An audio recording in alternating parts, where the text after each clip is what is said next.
ਅੱਜ ਆਪਾਂ September exam 2023 ਲਈ ਜਿਹੜੇ 32 1 ਮਾਰਕ ਕੁਐਸਚਨ ਹੈ ਬੈਸਟ ਆਫ 32 ਕਰਨ ਜਾ ਰਹੇ ਹਾਂ। ਤੁਹਾਡੇ ਸਾਹਮਣੇ 4 ਕੁਐਸਚਨ ਲਿਖੇ ਹੋਏ ਹਨ ਤੇ ਇਹ ਟੋਟਲ 32 ਕੁਐਸਚਨ ਆਣਗੇ ਤੇ ਧਿਆਨ ਨਾਲ ਸਮਝਣਾ। ਇੱਕ ਇੱਕ ਨੰਬਰ ਦੇ ਹੈਗੇ ਆ ਔਰ 32 ਦੇ 32 ਨੰਬਰ ਇਹ ਤੁਸੀਂ ਲੈ ਸਕਦੇ ਹੋ।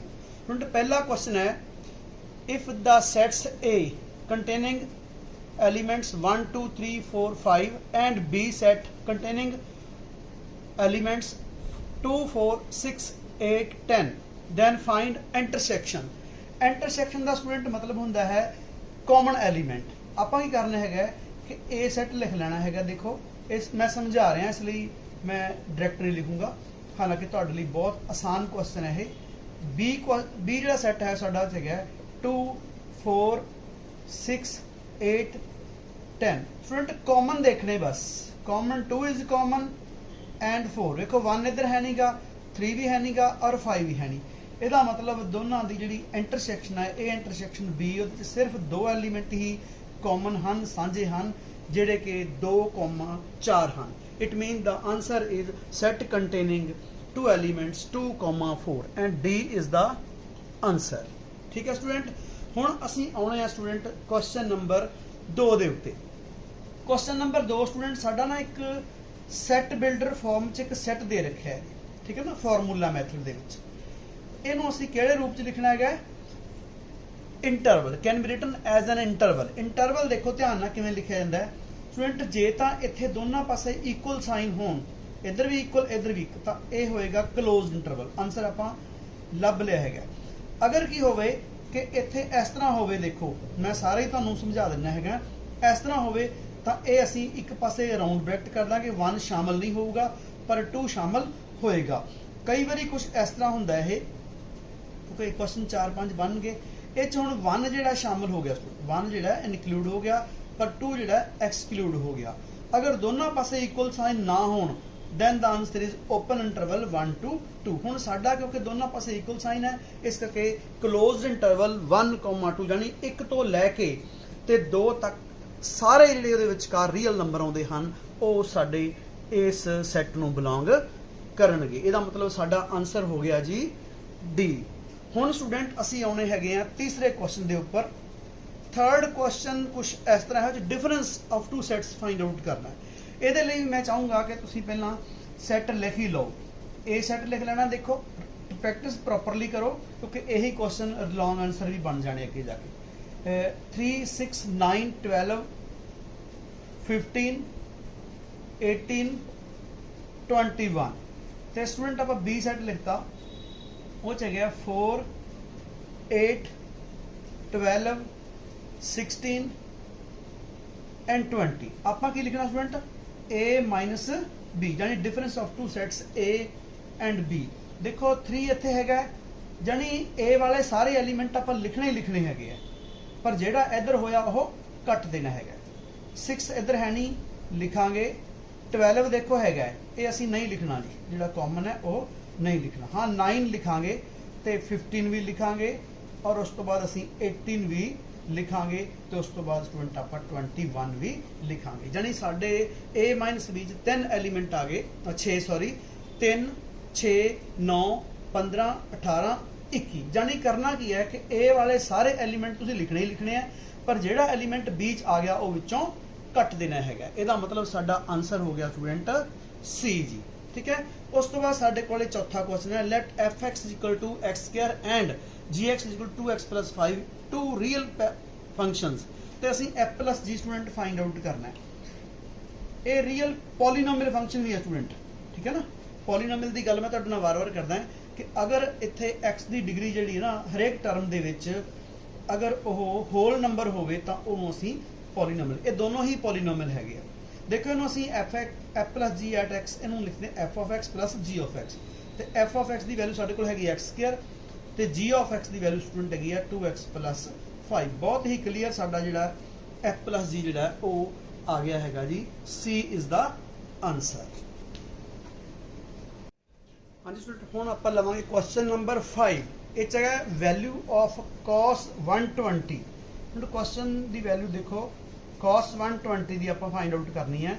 इनू असीं इस तरह लिखते हैं cos of 180 माइनस 60। देखो इनू असीं 120 नू इन टर्म्स ऑफ 180 माइनस या 90 प्लस भी तुसीं चाहो तो लिख सकते हो। हुण साडा जिहड़ा एंगल हैगा एक्चुअली किहड़ी क्वाड्रेंट है, this lies in the second quadrant. ते second quadrant they which student cos जिहड़ा है वो नैगेटिव हुंदा है, नैगेटिव साइन लगाते। अगर 180 इत्थे होवे तां कॉस ने कॉस ही रहना, जिहड़ी रेशो है प्रिजर्व रहिंदी है जी। ते ये आ गया cos minus cos of 60 degree. तो कॉस 60 की वैल्यू होंगी है 1/2। इसका मतलब अगे नैगेटिव है तो यदी वैल्यू होगी माइनस 1/2। ये वैसे भी जबानी याद रख लो, आपको +2 च बहुत ज़्यादा काम आएगी जी। नैक्सट स्टूडेंट जो रिजल्ट है वो साडा कुछ इस तरह, the value of 2 tan 15 degree divided by 1 plus tangent square 15 degree. Student है साइन 2 थीटा का फार्मूला है, यानी साइन 2 इंटू 15 डिग्री।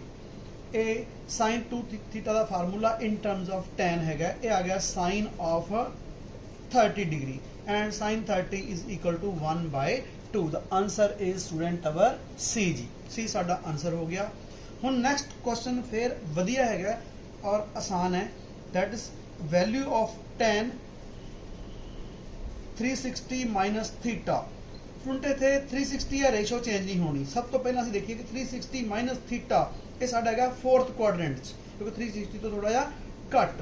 तो फोर्थ के जिहड़ा स्टूडेंट हुंदा है टेंजेंट वो हुंदा है नैगेटिव, तो रेशो चेंज नहीं होनी, क्योंकि इतने रेशो सिर्फ उदों चेंज होंदी जो इतने 270 माइनस या 270 प्लस 90 माइनस या 90 प्लस आवे। ये रेशो एज इट इज रहेगी। इसका मतलब आ गया माइनस tan थीटा जी। तो बी इज द आंसर। हुण स्टूडेंट आप क्वेश्चन नंबर लै रहे ये 8। बहुत ही आसान सिंपल और ऑब्जेक्टिव क्वेश्चन ज़्यादा वधिया ढंग नाल करो, क्योंकि नैक्सट टाइम जो +2 तो बाद तुहानूं कंपीटीशन कोई तैयार करना पिया तो बड़ा आसान हो जाएगा। इन देखो असीं नैगेटिव पावर नूं डिनोमीनेटर च लिख के इनू पॉजिटिव बना लिया, तो असीं हुण 4 के मल्टीपल्स नूं बना लेना, यानी कि असीं क्या कि इनू आइटम उपर ते आइटम नीचे मल्टीप्लाई कर देवांगे, तो थल्ले जिहड़ा ना वो साडी जिहड़ी पावर हो जाएगी ना वो 4 नाल डिविजिबल हो जाएगी। अगर पावर 4 नाल डिविजिबल होवे तो स्टूडेंट आपां तुहानूं सिखाया सी कि इहदी वैल्यू 1 हुंदी है। इहदा मतलब इहदा आंसर आ गया जी iota. C is the answer. ठीक है स्टूडेंट। नैक्सट साडा क्वेश्चन स्टूडेंट है question number 9, the value of iota plus iota square plus iota cube plus iota 4। ये स्टूडेंट 4-5 क्वेश्चन है बुक के, मेरे हिसाब नाल सारे करने चाहिए। आयोटा स्क्वेयर की वैल्यू स्टूडेंट तुहानूं पता है -1 होंदी है, और आयोटा क्यूब की माइनस आयोटा होंदी है, तो आयोटा की 4 की वैल्यू 1। जो आयोटा के उत्ते पावर मल्टीपल ऑफ 4 हो जाती है, 4 नाल डिविजिबल होने वाली पावर हो जाती, तो उसकी वैल्यू 1 हो जाती। ये आ गया आयोटा, ये -1, ये माइनस आयोटा, तो यह 1 ना 1 कट गया, आयोटा ना आयोटा कट गया, तो साडा आंसर आ गया जी 0। इसका मतलब ए इज द आंसर। हुण नैक्सट स्टूडेंट जिहड़ा क्वेश्चन है बहुत ही वधिया क्वेश्चन है जी, आप बड़े ध्यान नाल करते हैं जी। ठीक है, बहुत अच्छा क्वेश्चन, कंबीनेशन का क्वेश्चन है। कंबीनेशन का क्वेश्चन है, कहता how many cards are drawn through 21 points on a circle. एक सर्कल के उत्ते कहता ना तुसीं 21 पॉइंट इस तरह प्लॉट करने। मैं 21 नहीं करांगा क्योंकि आप क्वेश्चन सॉल्व करना है। ठीक है ना। तो कॉर्ड की दसमिनट किसी भी 2 पॉइंटों मिलावांगे ना तो कॉर्ड हो जाएगा। इन्हां सारे कॉर्ड की गिनती दसनी है कि कितनी होएगी ਜਦੋਂ ਅਸੀਂ कोई भी 2 पॉइंट ਜਿਹੜੇ सर्कल ਤੇ ਮਿਲਾਵਾਂਗੇ। मैं ਤੁਹਾਨੂੰ वैसे एग्जाम्पल ਦੇ ਕੇ ਦਿਖਾਇਆ है। ਹੁਣ ਇਹ ਤੇ ਲੱਗਣਾ ਹੈ ਕੰਬੀਨੇਸ਼ਨ। ਕੰਬੀਨੇਸ਼ਨ ਕਿਉਂ? ਸਾਡੇ ਕੋਲ 21 ਚੋਇਸਸ ਹੈਗੀਆਂ ਸਰਕਲ ਦੇ ਉੱਤੇ 21 ਪੁਆਇੰਟ ਹੈ, ਉਹਨਾਂ ਵਿੱਚੋਂ ਅਸੀਂ 2 ਚੂਜ਼ ਕਰਕੇ ਉਹਨਾਂ ਨੂੰ ਮਿਲਾਉਣਾ ਹੈਗਾ। ਇਹਦਾ ਮਤਲਬ ਸਾਡਾ ਜਿਹੜਾ ਇਹ ਆ ਜਾਏਗਾ 21C2, ਯਾਨੀ combination of 21 things taken 2 at a time. ਇਹ ਸਟੂਡੈਂਟ ਸੀਗਾ ਹੈਡ ਫੈਕਟੋਰੀਅਲ, ਇਹਨੂੰ ਹੈਡ ਕਹਿੰਦੇ, ਇਹਨੂੰ ਟੇਲ ਕਹਿੰਦੇ ਆ। Head factorial divided by tail factorial into head minus tail. ठीक है, इनू असीं सॉल्व किया, आ गया student 21 factorial divided by 2 factorial into 90, तो उपरले का ऑर्डर से रिड्यूस किया 21 आउट 20 आउट एंड 19 फैक्टोरियल। तो 2 फैक्टोरियल स्टूडेंट 2 हुंदा है, 19 फैक्टोरियल कटता जी। ये साडा 10 ते 2 ते कट्टिया गया जी, 10 दूना 20, तो ये 21 नूं असीं 10 नाल गुणा करिए तो आ गया 210, यानी 210 कार्ड जिहड़े आ वो अगर साडे कोल 21 पॉइंट होणगे सर्कल दे उत्ते तो 210 ऐसे कार्ड्स बनाए जा सकते हैं जो तुहानूं डायग्राम दे विच नज़र आ रहे हैं। हाँ जी स्टूडेंट, हुण आपां लै रहे हैं question number 11। How many 2 digit even numbers, ध्यान रखना है, even numbers can be formed from the digits 1 2 3 4 5। ये डिजिट आपां यूज करनी है if the digits can be repeated. Student इहदे लई की करना तुसीं कि एक डैश लगा लेनी है, क्रॉस कर देना है, क्योंकि साडा ऑपरेशन सैमल्टेनियसली वापरना है, ठीक है ना। डिजिट जड़ियां रिपीट कर सकते हैं। देखो ये साडी हैगी है टेंस प्लेस, ये हैगी साडी यूनिट प्लेस, ठीक है स्टूडेंट। यूनिट प्लेस लई साडे कोल 2 चॉइसेस है, क्योंकि नंबर असीं ईवन बनाउणा है, 1 2 ते 1 4, यानी कि साडे कोले 1 दूआ है 2 ला सकते हैं, 1 4, साडे कोले कितनियां चॉइसेस हैगियां 2 चॉइसेस हैगियां। हुण क्योंकि जिहड़ी डिजिट है वो रिपीट कीते जा सकते हैं, इस करके साडे कोले इस टेंस प्लेस लई साडे कोले 5 दियां 5 चॉइसेस पईयां हैगियां, जिहड़ी किहड़ियां इत्थे 1 लगा सकते हैं, 2 3 4 5, ठीक है ना। इन्होंने असीं मल्टीप्लाई करांगे तो ये स्टूडेंट साडा आंसर आ जाएगा 10, यानी कि सी साडा आंसर हो जाएगा। अगर स्टूडेंट रेपीटेशन अलाउड ना होंदा तो इत्थे एक डिजिट घट जानी सी, यानी इत्थे 4 आनियां सी, ध्यान च रखना है जी। ओके, एक क्वेश्चन जिहड़ा साडा परम्यूटेशन एंड कंबीनेशन वाले चैप्टर नाल रिलेटेड है और परम्यूट कीता सी ते असीं हुण चाहिए 10 दे 10 नंबर आपां लिख के भी देख सकते हैं, जिवें इत्थे 1, 2, ठीक है ना, क्योंकि वो ईवन नंबर कह रहे हैं ना, इस करके जी 1, 2, 1, 4। इस तरह ही फिर साडा आ जाएगा स्टूडेंट, क्योंकि रिपीट की आदि तो 2, 2 ते 2, 4 भी आएगा, फिर 3, 2 ते 3, 4 भी आएगा, फिर साढ़े को 4, 2 ते 4, 4 भी आएगा, फिर 5 है 5, 2 ते 5, 4 आएगा। देखो 1 2 3 4 5 6 7 8 9 10, ये 10 नंबरों की गल करता सी जिहड़े कि असीं 1 तो लैके 5 तक डिजिट यूज करके ईवन नंबर बना सकते हैं। इनू असीं फंडामेंटल प्रिंसीपल ऑफ काउंटिंग नाल सॉल्व किया है जी। हुण स्टूडेंट साडा क्वेश्चन नंबर 12 है, 2 कंबीनेशन इक्वल कदों हुंदे? देखो 2 कंबीनेशन इक्वल तद हुंदे हन NC 9 ते NC 8 जो दोनों के हैड भी इक्वल होण ते जां तां दोनों दी टेल्स भी इक्वल होण। टेल्स दा इक्वल नहीं ते जां फिर की हुंदा है कि दोनों जिहड़ा हैड है is equal to sum of their tails, कि जां तां हैड इक्वल टेल भी इक्वल, इत्थे हैड दे इक्वल पर टेल इक्वल नहीं।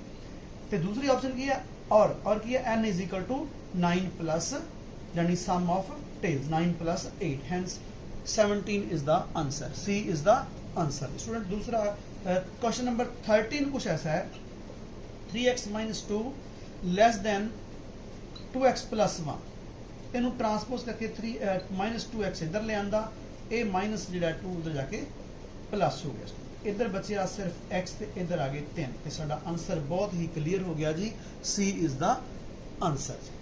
नैक्सट क्वेश्चन जिहड़ा साडा हैगा स्टूडेंट वो परम्यूटेशन की डेफिनेशन ही है जस्ट, ठीक है ना, PNR,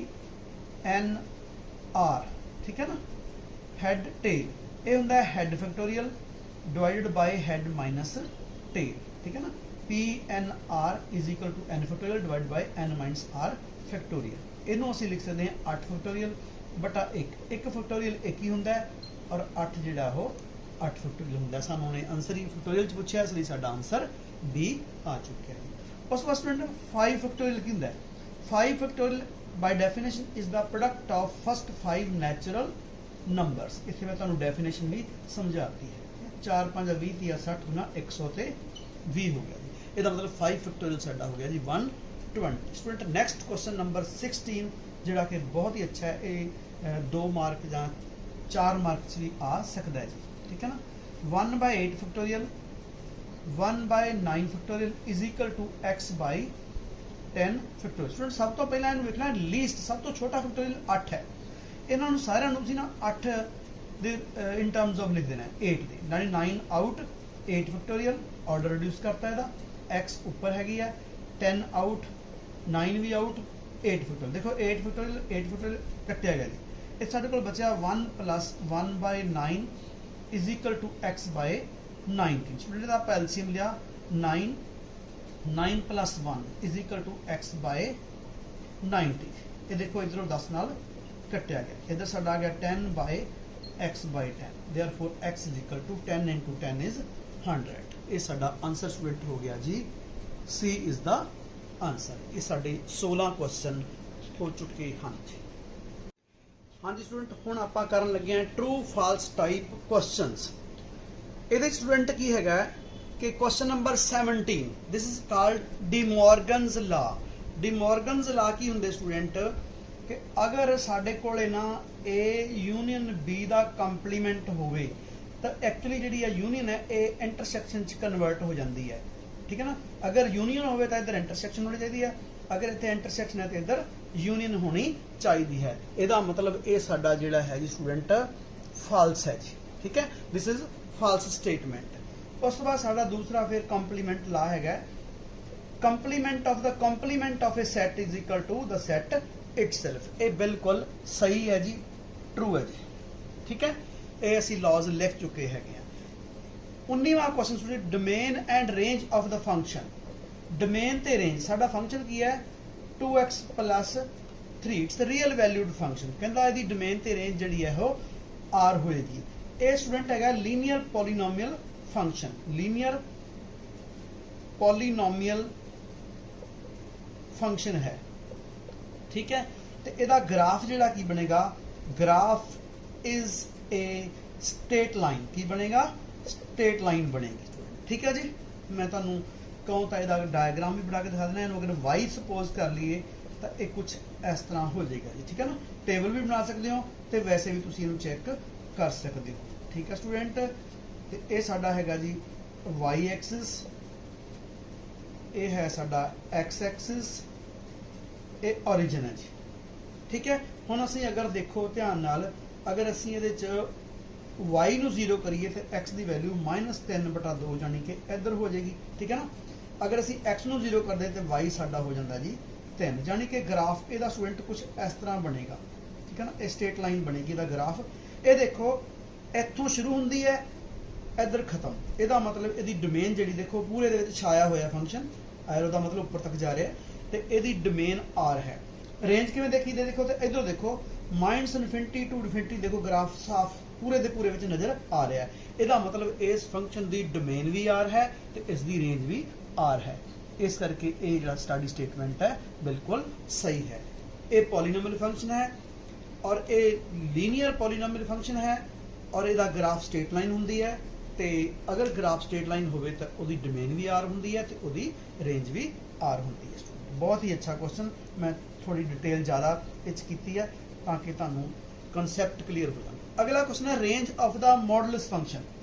इस स्टूडेंट साडा f(x) = है mod x। देखो mod x का ग्राफ रफ जो आप बना देने हैं, ये वाला होंगे जी mod x का ग्राफ। ठीक है, अगर mod का ग्राफ देखिए तो रफ ग्राफ ये होंगे जी साडा। ठीक है, हुण देखो डोमेन इहदी कितनी है, देखो इस तरह देखना -इनफिनिटी तो इनफिनिटी के विचकार ग्राफ पूरा बनया हुआ है। यदि डोमेन यदि R है तो रेंज देखो कितों होंदी है 0 तो लैके इनफिनिटी तक। यदा मतलब यदि जी रेंज हैगी है वो 0 इनकलूड है। देखो 0 के डार्क पॉइंट मिलते हैं और इनफिनिटी तक ये हैगी है range, and this is again true जी। ठीक है जी, 21st फार्मूला है साडा ट्रिग्नोमेट्री का क्वेश्चन है जी, cos A + B = cos A cos B - sin A sin B। Student असीं फार्मूले लिखे से लिखा से इत्थे अगर प्लस हो cos इत्थे माइनस होंदी है, अगर इधर माइनस हो तो उधर प्लस होंदी, उल्टा होंदा है। ये बिल्कुल सही है, इत्थे प्लस है इत्थे माइनस है। देखो cos A + = cos A cos B - sin A sin B। This again A true statement. ठीक है, अगला साडा हाँ स्टूडेंट क्वेश्चन नंबर 22 हुण असीं लवांगे। If z = negative of z bar then z is real। असी स्टूडेंट दे लई z नूं पहला सपोज कीता, let z = x + iota y, ते z बार स्टूडेंट हो जाएगा इहदा conjugate of z, change iota to -iota। Now z = -z bar, इत्थे तुसीं z दी वैल्यू लिख दो x + iota y = negative of x - iota y। इहनूं असीं ब्रैकेट में खोल दिता जी, ये आ गया -x + iota y। इधर भी लिखता x + iota y, x + iota y ने x + iota y कटिया गया। इधर आगे हो गया x + x = 0 मीनस 2x = 0 मीनस x = 0। Student अगर असी जिहड़ा साडा z सीगा x प्लस आइटा वाई ਉਹਦੇ ਚ x ਨੂੰ ਅਗਰ ਅਸੀਂ 0 ਕਰ ਦਈਏ ਤਾਂ ਕੀ ਬਚਿਆ ਸਾਡੇ ਕੋਲੇ ਇਹ ਬਚਿਆ ਜੀ ਆਇਓਟਾ y which is purely imaginary ਤੇ ਇਹ ਕਹਿੰਦਾ ਰੀਅਲ ਇਹਦਾ ਮਤਲਬ this statement is false ਠੀਕ ਹੈ ਸਟੂਡੈਂਟ ਹੁਣ ਅਗਲਾ ਕੁਐਸਚਨ ਜੀ ਸਾਡਾ next the point of intersection बहुत ही basic ਜਿਹਾ ਕੁਐਸਚਨ ਹੈ point of intersection of two mutually perpendicular lines ਜਿਨ੍ਹਾਂ ਨੂੰ ਅਸੀਂ axes ਬੋਲ ਦਿੰਦੇ ਆ ਇਹ ਵਾਲੀਆਂ ਜੀ x axis ਤੇ y axis these are called axes ਕਹਿੰਦਾ ਇਹਨਾਂ ਦਾ point of intersection ਜਿਹੜਾ ਜਿੱਥੇ ਕੱਟਦੀਆਂ ਉਹਨੂੰ ਕੀ ਕਹਿੰਦੇ ਆ ਜੀ that's called origin ਦੇਖੋ ਜੀ origin 0 0 बिल्कुल ट्रू स्टेटमेंट है दिस स्टेटमेंट इज ट्रू जी अगला नेक्स्ट नंबर है 0 is a complex number 0 is a complex number there student 0 ਨੂੰ ਆਪਾਂ ਕਿਵੇਂ ਲਿਖ ਸਕਦੇ ਹਾਂ 0 प्लस आइटा इनटू 0 ਆਪਾਂ ਇਹ ਗੱਲ ਕੀਤੀ ਸੀਗੀ ਕਿ ਅਗਰ ਕਿਸੇ ਨੰਬਰ ਨੂੰ x plus आइटा y ਦੀ ਫਾਰਮ 'ਚ ਲਿਖਿਆ ਜਾ ਸਕਦਾ ਹੋਵੇ ਜਾਂ ਉਹ ਪਹਿਲਾਂ ਹੀ ਲਿਖਿਆ ਹੋਵੇ ਤਾਂ ਉਸ ਨੰਬਰ ਨੂੰ ਅਸੀਂ ਕੰਪਲੈਕਸ ਨੰਬਰ ਕਹਾਂਗੇ ਵੈਸੇ ਵੀ ਸਾਰੇ ਰੀਅਲ ਨੰਬਰ ਜਿਹੜੇ ਆ ਉਹ ਕੰਪਲੈਕਸ ਹੁੰਦੇ ਆ ਇਹਦਾ ਮਤਲਬ ਕਿਉਂਕਿ 0 ਰੀਅਲ ਨੰਬਰ ਹੈ ਇਸ ਲਈ 0 ਕੰਪਲੈਕਸ ਨੰਬਰ ਵੀ ਹੈ ਇਹ ਸਟੇਟਮੈਂਟ ਸਾਡੀ ਸਟੂਡੈਂਟ ਬਿਲਕੁਲ ਟਰੂ ਹੈ ਜੀ ਹਾਂਜੀ ਸਟੂਡੈਂਟ ਹੁਣ ਆਪਾਂ ਲਵਾਂਗੇ ਜਿਹੜੇ 8 ਫਿਲ ਇਨ ਦਾ ਬਲੈਂਕਸ ਕੁਐਸਚਨ ਤੁਹਾਨੂੰ ਆਉਣੇ ਹੈਗੇ ਆ क्वेश्चन नंबर 25 स्टूडेंट कुछ इस तरह है sine of 90 degree minus a is equal to student आप गल की सी कि सब तो पहला असी इनू साइन लिखना है कि निशानी जी +1 या माइनस लिखना है अगर 90 माइनस एंगल 90 तो घट है मतलब फर्स्ट क्वाड्रेंट है तो फर्स्ट क्वाड्रेंट सारे रेशो पॉजिटिव होंगे स्टूडेंट अगर इत्थे 90 माइनस या 90 प्लस 270 माइनस या 270 प्लस आ जाए तो रेशो चेंज कर देनी है जानी साइन नूं असीं कॉस बना देना है ये साडे पहले क्वेश्चन दे विच असीं इत्थे फिल अप कर देना है this is cos of a student ठीक है हुण साडा दूसरा रिजल्ट है क्वेश्चन नंबर 26 जी cos 2a ਦਾ formula in terms of tangent ਇਹ ਹੁੰਦਾ ਜੀ 1 minus tan square a divided by 1 plus tan square a ਇਹ ਉੱਥੇ ਤੁਸੀਂ fill up ਕਰ ਦੇਣਾ ਹੈ ਜੀ क्वेश्चन नंबर 27 स्टूडेंट ਇਹ ਆਪਾਂ ਫਾਰਮੂਲਾ ਪ੍ਰੂਵ ਵੀ ਕਰ ਚੁੱਕੇ ਹਾਂ ਟ੍ਰਿਗਨੋਮੈਟਰੀ ਵਾਲੇ ਲੈਕਚਰ ਦੇ ਵਿੱਚ 270 ਨੂੰ ਅਸੀਂ ਡਿਗਰੀ ਮੇਜਰ ਤੋਂ ਰੇਡੀਅਨ ਮੇਜਰ ਚ ਕਨਵਰਟ ਕਰਨਾ ਸਟੂਡੈਂਟ ਪਾਈ ਰੇਡੀਅਨ ਜਿਹੜਾ ਹੈ ਉਹ 100 ਤੇ 80 ਡਿਗਰੀ ਹੁੰਦਾ ਹੈ ਠੀਕ ਹੈ ਜੀ ਤੇ ਸਾਨੂੰ ਪਤਾ ਹੈ ਕਿ ਇਹ ਸਾਡਾ 270 ਅਸੀਂ ਬਣਾਉਣਾ ਹੈ ਇਹਨੂੰ ਅਸੀਂ 3 ਨਾਲ ਮਲਟੀਪਲਾਈ ਕਰਤਾ ਦੇਖੋ ਜੀ ਇਹ ਆ ਗਿਆ ਸਾਡਾ 3 into 180 ਤੇ ਇਹਨੂੰ ਅਸੀਂ 2 ਨਾਲ ਡਿਵਾਈਡ ਕਰ ਦੇਣਾ ਦੋਨੋਂ ਪਾਸੇ ਦੇਖੋ ਇਹ ਆ ਜਾਏਗਾ ਸਟੂਡੈਂਟ 90 ਤੇ ਸਾਡਾ ਕੱਟਿਆ ਜਾਏਗਾ ਇਹ ਆ ਜਾਏਗਾ 9 × 27 270 ਡਿਗਰੀ ਜਿਹੜੀ ਹੈ 3 पाई by 2 ਦੇ ਇਕੁਅਲ ਹੁੰਦੀ ਤੇ ਉੱਥੇ ਤੁਸੀਂ ਫਿਲ ਕਰ ਦੇਣਾ ਹੈ ਜੀ क्वेश्चन नंबर स्टूडेंट 28 है etch A cross B that is Cartesian product of two sets दिता होया है ਤੇ ਕਹਿੰਦਾ ਦੱਸੋ ਸੈੱਟ A ਕੀ ਹੋਏਗਾ ਬਹੁਤ ਹੀ ਕਲੀਅਰ ਹੈ ਕਿ ਤੁਸੀਂ ਇਹਦੇ ਵਿੱਚ ਫਸਟ ਐਂਟਰੀਆਂ ਜਿਹੜੀਆਂ ਹੈਗੀਆਂ ਵਿੱਚ ਫਸਟ ਐਂਟਰੀ ਕੀ ਹੈ P P M M ਸਾਡੇ ਕੋਲ ਸਿਰਫ ਦੋ ਹੀ ਹੈ ਇੱਕ P ਹੈ ਤੇ ਇੱਕ M ਹੈ ਕਿਉਂਕਿ ਰਿਪੀਟ ਨਹੀਂ ਕਰਨੀ ਹੁੰਦੀ ਸੈੱਟ ਦੇ ਵਿੱਚ ਅਸੀਂ ਐਂਟਰੀ P ਸਾਡਾ ਦੋ ਵਾਰੀ ਹੈ ਫਸਟ ਐਂਟਰੀ 'ਚ ਤੇ M ਵੀ ਦੋ ਵਾਰੀ ਅਸੀਂ ਇੱਕ ਇੱਕ ਵਾਰ ਲਿਖਾਂਗੇ ਇਹ ਸਾਡਾ ਉੱਥੇ ਤੁਸੀਂ ਆਨਸਰ ਫਿਲ ਅਪ कर देना है क्वेश्चन नंबर स्टूडेंट 29 है कहता भी इस फंक्शन जो f of x to x square plus 1 ये डोमेन लिखनी है स्टूडेंट मैं पहला भी गल की x square plus 1 is a polynomial function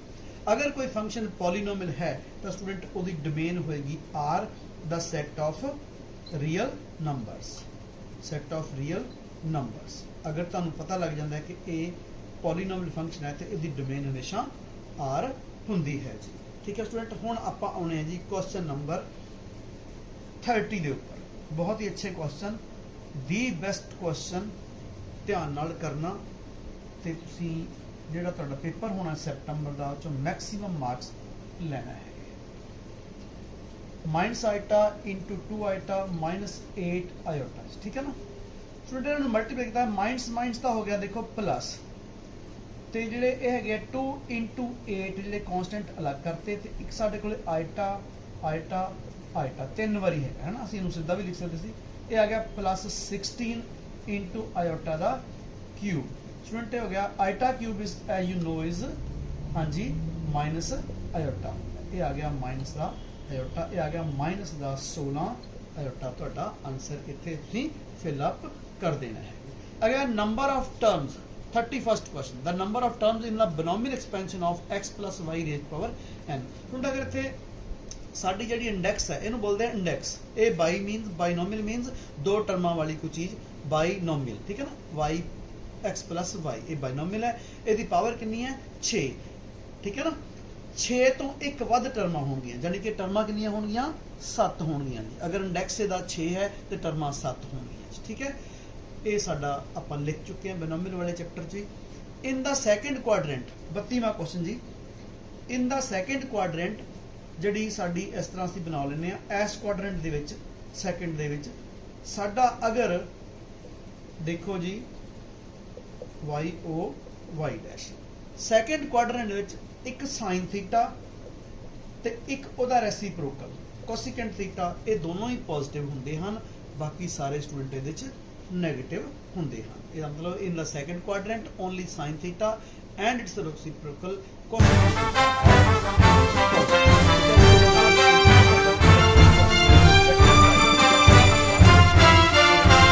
ਖਿਆਲ ਮੁਤਾਬਕ ਦੀ ਬੈਸਟ ਕੁਐਸਚਨ ਹੈ, ਇਹਨਾਂ ਨੂੰ ਤੁਸੀਂ ਧਿਆਨ ਨਾਲ ਕਰਨਾ ਤੇ ਤੁਹਾਡਾ ਐਗਜ਼ਾਮ ਦੇ ਵਿੱਚ 32/32 ਇਹ ਵਾਲੇ ਨੰਬਰਸ ਤੁਸੀਂ ਜ਼ਰੂਰ ਹਾਸਲ ਕਰਨੇ ਹਨ।